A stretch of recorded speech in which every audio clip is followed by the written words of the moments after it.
Bonjour et bienvenue à la Gazette de la psychogénéalogie. Je vous accueille dans mon bureau avec un beau soleil provençal, les cigales, enfin tout y est, un brin d'été pour aborder ensemble le thème de peut-on être trop maternel.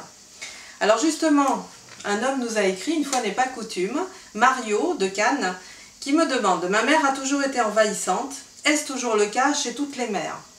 Alors non, bien sûr, ce n'est pas le cas chez toutes les mères, mais pour lui apparemment oui.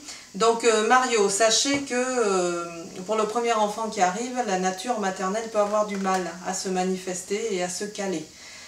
Pourquoi? Il peut y avoir un historique qui précède, comme par exemple une ou deux fausses couches qui ont précédé l'arrivée de cet enfant. Pour la mère, ça va être angoissant de vivre cette énième grossesse. Elle aura peur que l'enfant meure dans le ventre, ou alors qu'il meure à la naissance, ou qu'il arrive quelque chose, ou même à elle-même. Et toutes ces angoisses vont évidemment s'enquister chez l'enfant. Il va grandir avec ces angoisses maternelles. Et ce qui fait que même avec sa naissance, cet enfant ne va pas réussir à calmer les angoisses de cette mère. Donc elle aura, oui, un amour dévorant, un amour exclusif, parce qu'enfin elle aura réussi à mener à bien cette grossesse et avoir cet enfant. Elle aura du mal à ce que des personnes s'approchent de cet enfant, par exemple. Alors, pourra-t-il y avoir des conséquences justement pour l'enfant de ce trop-plein d'amour maternel? Oui, les conséquences seront de deux ordres, ordre physique et ordre psychologique. Alors psychologique comment? Vous imaginez bien qu'un enfant qui est élevé dans la peur de l'inconnu, dans la peur de faire ceci ou cela, où la mère sera constamment sur lui, ou à lui tenir la main, ou à être toujours présente, cet enfant aura du mal à découvrir le monde, à être à l'aise, et il aura peur de l'inconnu, il aura peur des étrangers, il aura peur, il manquera de confiance en lui. Et c'est ce qui va se développer chez lui plus tard, une fois adulte, ce manque de confiance notoire. Après, vous avez une autre conséquence, qui est la conséquence d'ordre physique. C'est un enfant qui peut tout à fait développer de l'asthme ou des difficultés respiratoires parce que la mère sera constamment dessus. Alors ne me faites pas dire ce que je n'ai pas dit, c'est-à-dire que tous ceux qui ont de l'asthme ont forcément une mère envahissante.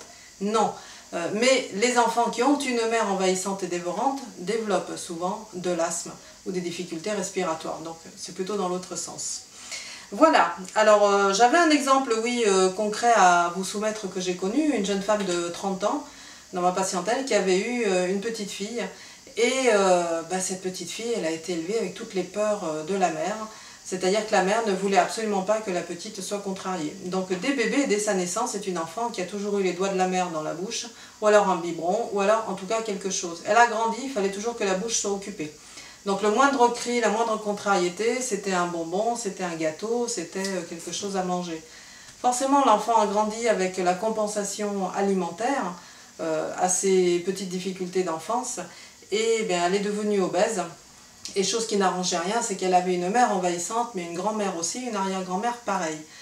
Donc très difficile pour cet enfant de s'en sortir, et adolescente, effectivement, elle s'est retrouvée obèse et avec des difficultés, avec des amitiés exclusives, voilà, la même peur, mais qu'elle répercutait sur ses amis. Bien entendu, on a eu beaucoup de difficultés parce qu'il fallait traiter la mère, la grand-mère, l'arrière-grand-mère, et là, les chaînons n'étaient pas toujours d'accord. Donc voilà, ça c'était un exemple juste pour illustrer comment on pouvait être trop maternel vis-à-vis d'un enfant. La prochaine fois, nous aborderons le levier inverse, c'est-à-dire peut-on n'être pas assez maternel, parce qu'effectivement on peut aussi ne l'être pas assez.